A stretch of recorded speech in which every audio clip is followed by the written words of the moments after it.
আসতে শুরু করেছে একের পর এক সুখবর বাংলাদেশ ফুটবলের জন্য। পরিবর্তনের বন্যা বইতে শুরু করে দিয়েছে বাংলাদেশ ফুটবলে। হামজা চৌধুরী এবং ফাহমিদুল ইসলামের পর এবার আরও দুই বিদেশি ফুটবলার আসতে যাচ্ছে বাংলাদেশ দলে। তাদের একজনের নাম হলো Kadir Abdul. Italian fourth tier Serie D club ফার্মিন এফসি এর অনূর্ধ্ব-19 দলে খেলছেন বাংলাদেশি ফুটবলার কাদির আব্দুল। তার ন্যাচারাল পজিশন লেফট উইং, একই সাথে খেলতে পারেন মিডফিল্ডার হিসেবেও। আসন্ন মে মাসে হতে যাওয়া অনূর্ধ্ব-19 সাফ চ্যাম্পিয়নশিপে জাতীয় দলের জার্সি গায়ে জড়াতে চান কাদির। সে লক্ষ্যে তিনি এসেছেন বাফুফের ট্রায়ালে এবং আহ্বান জানিয়েছেন বাংলাদেশি ফুটবল ফ্যানদের প্রতি। তিনি বাংলাদেশি ফুটবল ফ্যানদের সাথে দেখা করার আগ্রহ প্রকাশ করেছেন। আর আরেকজন ফুটবলার হলেন এলমান মতিন, যিনি ইংল্যান্ড থেকে ট্রায়াল দিতে আসছেন বাংলাদেশে।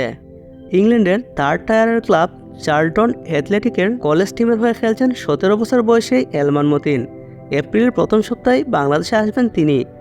বাফুফের ট্রায়ালে যদি নিজেকে প্রমাণ করতে পারেন তবে অনূর্ধ্ব-19 জাতীয় দলের জার্সিতে আমরা তাকে দেখতে পাব। বন্ধুরা, বাংলাদেশ ফুটবলের অভূতপূর্ব পরিবর্তনের আশা ব্যক্ত করে ভিডিওটি এখানেই শেষ করছি। আর খেলাধুলা বিষয়ক সব ধরনের আপডেট পেতে অবশ্যই আমাদের চ্যানেলটি সাবস্ক্রাইব করবেন। ধন্যবাদ।